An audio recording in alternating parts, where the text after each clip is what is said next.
Is there really a diamond bigger than Earth floating out in empty space? Yes, and it used to be a star. We often think of jewels as rare, precious things buried deep in rock, dug up and polished just to catch the light. But the universe scales everything up. Far beyond our sky, nature has forged something so vast, it makes every jewel on Earth look like a grain of sand. Hold the image of that tiny diamond in a ring. Sharp, bright, light bouncing off perfect, cold faces. Now zoom out in your mind. Leave the Earth behind. Travel across the deep, silent gaps between the stars. Somewhere out in the dark, the heart of a dead star has cooled and compressed into a single crystal structure thousands of kilometers across. It is not a shiny rock you could hold. It is a world. It has no rough edges you could polish. You cannot mine it or shape it. It is an immense lattice under crushing pressure. A star turned to stone. A jewel forged entirely by gravity and time. For decades, astronomers wondered if such a thing could truly exist, or if it was just a strange quirk of mathematics. But now we know. The sky is full of them. To understand how a star becomes a crystal, we have to look at how a star dies. What is this massive crystal really? Astronomers call it a white dwarf. After a sun like ours burns through its nuclear fuel, it can no longer sustain its own weight. The outer layers are cast away into the dark, and only the blazing core is left behind. This core is very small by star standards. It is roughly the size of Earth, yet it holds almost the entire mass of its original star. Imagine taking the sun and crushing it down until it fits inside the Earth. If you could somehow stand on its surface, the gravity would be brutally unforgiving. It would pull at you with a force 100,000 times stronger than Earth gravity. A single teaspoon of white dwarf matter scooped from the surface would weigh tons. Deep inside, a teaspoon could weigh tens of tons. It is matter squeezed by a pressure we cannot recreate on our world. It is the absolute limit of how tightly atoms can be packed together before they break entirely. How did it become a diamond? During the late life of a star, intense heat and pressure force helium atoms to fuse together. This fusion creates carbon and oxygen. It is the exact same carbon that makes up the trees outside your window, the same carbon in your own body, the same element that forms a diamond on a ring. The star has spent billions of years acting as a colossal forge, building the building blocks of life and jewels alike. Near the very end, the star swells into a massive red giant. It violently puffs off its outer skin, sending clouds of glowing gas drifting out into the cosmos. What remains behind in the center is that incredibly hot carbon and oxygen core. At this point, gravity is trying to crush it further. But it is held up by something strange. It is held up by the crowding of electrons. Think of a crowded city bus with every single seat taken. No one else can fit, so the rigid crowd itself holds the walls firm against the crush of gravity. Once the star sheds its outer layers, the fusion stops. There is no new heat being made. The star is dead. Now comes the cold, long patience of the universe. Over millions and billions of years, the white dwarf radiates its leftover heat out into empty space. As the inside cools down, the wild, free-roaming carbon and oxygen ions begin to slow. They lock into place. They arrange themselves into a strict, orderly grid. This is crystallization. It starts at the very center of the dead star, where the pressure is at its absolute highest, and slowly grows outward. But there is a beautiful twist to this process. When water turns to ice on Earth, it pauses at 0 degrees for a while. As the water freezes, it releases hidden energy into the air around it. White dwarfs do exactly the same thing on a cosmic scale. As the deep core of the star freezes into a solid lattice, it gives off heat. That sudden release of warmth pushes back against the cold of space.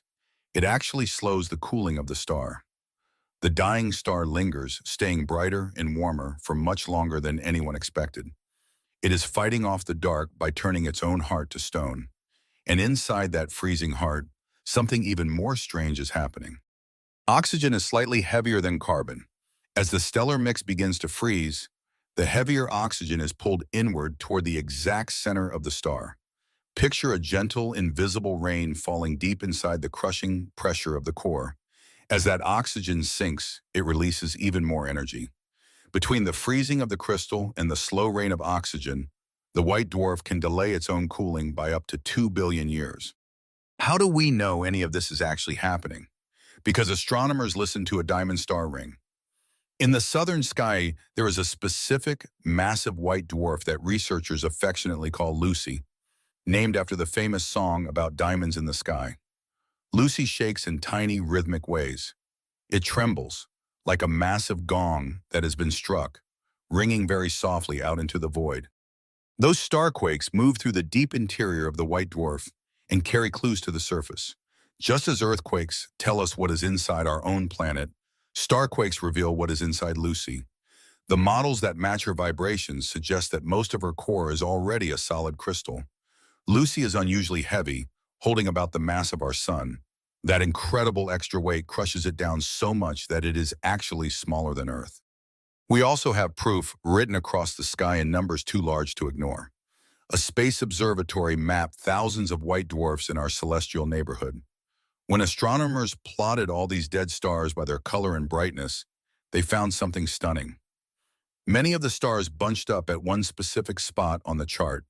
They seemed to stall their cooling all at once. That bunching up is the freeze line. It is the cosmic version of water holding it freezing while it turns to ice. Except this pause is not happening in one glass of water or one single star. It is happening in thousands of stars scattered across our spiral arm of the galaxy. The timing perfectly matches the immense heat released as their cores freeze solid. The math and the sky agree. The stars are turning to crystal. There is a deep irony in this process. A white dwarf can have a completely solid heart while its surface still blazes with unimaginable heat. The skin of the star can glow at tens of thousands of degrees. It is hot enough to shine a piercing, brilliant white. You would look at it and see a raging fire. But deep beneath that blazing atmosphere, the core is locked in a solid, frozen state. The rules of physics here are almost backward to what we expect on Earth. The more massive a white dwarf is, the smaller it gets, because the gravity pulls it tighter. And the heavier it is, the sooner it freezes. The extra dense interior cools and locks into a lattice far earlier in its lifespan. Deep inside, oxygen rules the core. Further out, carbon dominates. It is a layered, planet-sized jewel made of the ashes of a star. What does this mean for our own solar system? Our sun has plenty of time left, but in about 5 billion years, it will run out of fuel. It will swell into a massive red giant, swallowing the inner planets. Then it will violently shed its blazing outer layers, leaving only its small, exhausted core behind. Our mighty sun will become a white dwarf, drifting quietly in the ruins of the solar system. Over billions of years that follow, that small remnant of the sun will slowly cool. Eventually, its own carbon and oxygen heart will begin to freeze. The crystal will grow from the center, creeping outward inch by inch over timescales that defy human comprehension. All of human history is barely a spark against that massive clock. But the process is inevitable. One day, the heart of our sun will be a solid jewel. Given enough time, all white dwarfs must fade. They release their final heat. They dim from white to yellow to red, and eventually they go completely dark. They fully crystallize. They become what astronomers call black dwarfs. Cold, dark, silent. Right now, the universe is not even old enough for a single black dwarf to exist. But one day they will be the only things left of the stars that used to shine. In the remote future, long after every galaxy we know has changed beyond recognition, the last starlight will flicker and die. What will remain is a universe of vast crystals hiding in the total dark. The stars, which were once great raging forges of light and heat, will end their long lives as solid relics, a final silent collection of frozen hearts, drifting forever through an endless, cooling void. Why should this matter to you? Because somewhere out there, a star's quiet heart is a single planet-sized jewel. You and I are alive and warm for a brief, flashing moment on the surface of time. We are made of the exact same carbon that can turn a dying star to stone. The universe does not waste anything. It just rearranges it. The next time a tiny diamond catches the light, remember the vast thing it echoes. A ring on a human hand, a crystal the size of a world, both made by the same unyielding rules of nature. If you like the wonders of space told simply and clearly, there is more on this channel. We explore one cosmic wonder at a time. Subscribe and drop a like if this lit a spark for you. Wander through the other videos and stay a while. See you in the next night.